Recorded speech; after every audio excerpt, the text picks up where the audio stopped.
Assalamualaikum warahmatullahi wabarakatuh.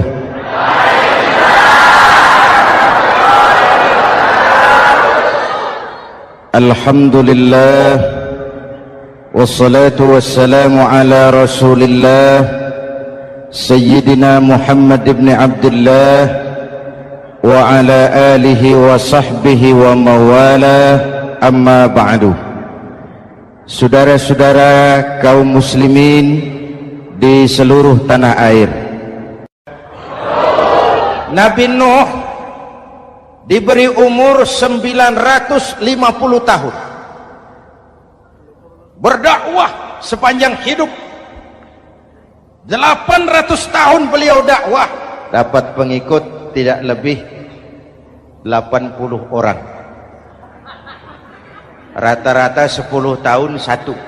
Yang dihadapi ini umat yang kurang ajar, bandel, bajingan,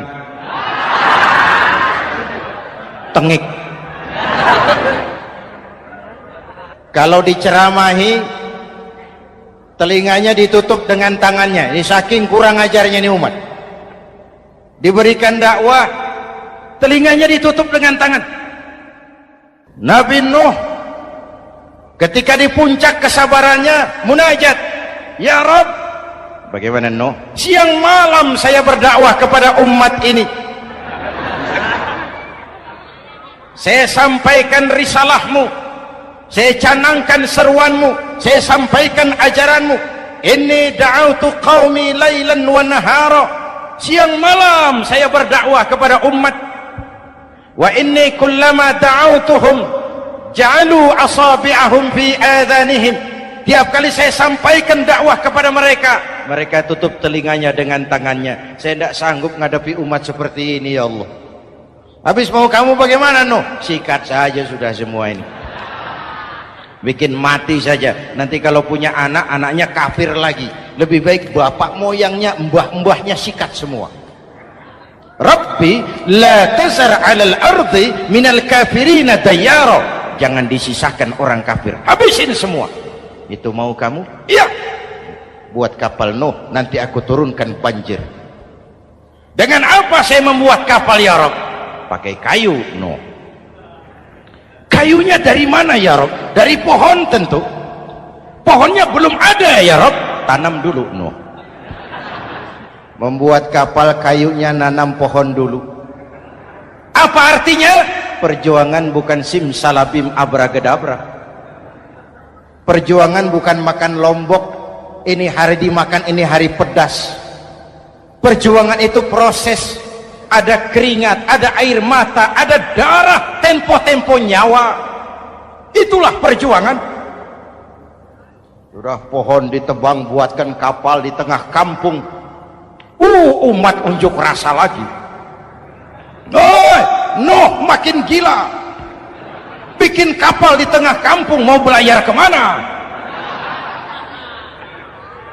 Selesai Nuh, selesai ya Rabb, naik. Orang-orang yang beriman bersamamu naik, binatang serba sepasang naik. Naik Nuh, naik orang beriman, naik binatang serba sepasang. Gerimis mulai turun. Setelah kapal semua terisi, Nabi Nuh kontrol. Sudah naik semua? Sudah. Nuh, Mas Bejo ada? Ada. Bawa Painem, naik sudah, masuk. Oke. Hei, Kan'an anak saya ikut tidak naik kapal? Kami tidak lihat Nuh. Turun ke bawah. Ada Kan'an? Kami tidak lihat Nuh. Naik ke atas buritan. Kelihatan Kan'an tidak ikut naik kapal, kumpul bersama orang kafir di daratan. Inilah potret kehidupan. Kumpul dengan orang-orang kafir. Berapa banyak anak-anak kita tidak mau ikut orang tuanya ke masjid, kumpul dengan orang-orang kafir di tempat maksiat. Nuh karena sayang kepada anak, dari atas kapal memanggil, ya bunayya irkam ma'ana. Ya, ini bahasa orang manggil Pak. Kan'an, kesini nak, naik kapal sama papi. Ini terjemahan bebas. Jawab Kan'an di bawah, Tidak mau Pak, saya di sini saja. Jangan nak, Allah sedang murka, akan turun banjir. Kalau datang banjir Bapak, sa'awi ila jabalin ya'simuni minal ma'. Saya akan naik ke gunung tinggi yang bisa menyelamatkan saya dari banjir. Kan'an naik ke gunung tinggi, gunung pun tenggelam dihantam banjir. Dalam puncak kepedihan, Nabi Nuh akhirnya sadar, ya Allah, kalau orang kafir tenggelam memang saya yang minta, tapi Kan'an kan anak saya.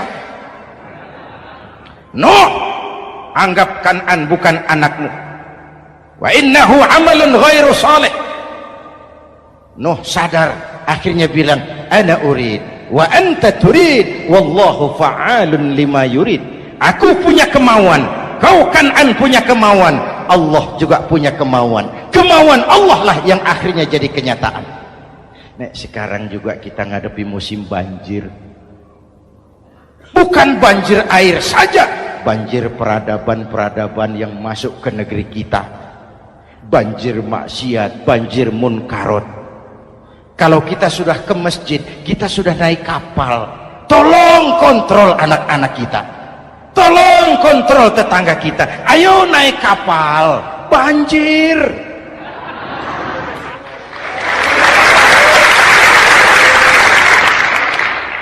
Ditutup ayat ini dengan wala'allakum tashkurun.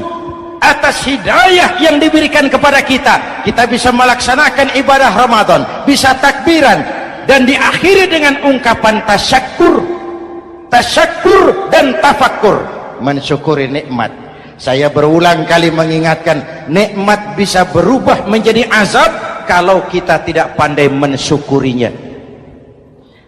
Bayangkan Pak, tahun 87-an kita itu jadi negara yang berswasembada pangan. Beras kita cukup untuk rakyat kita. Sekarang kita jadi pengimpor beras terbesar. Kita beli beras ke Vietnam, kita beli beras ke Thailand, ke negara-negara yang lebih kecil dari kita. Kenapa? Karena sawah kita tanami gedung dan beton. La in syakartum la azidannakum wa la in kafartum inna adzabi lasyadid.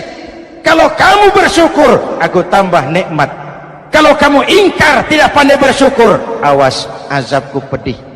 Maka ungkapan saya, orang kaya bisa masuk surga karena hartanya, orang kaya bisa masuk neraka juga karena hartanya. Syukur apa tidak syukur?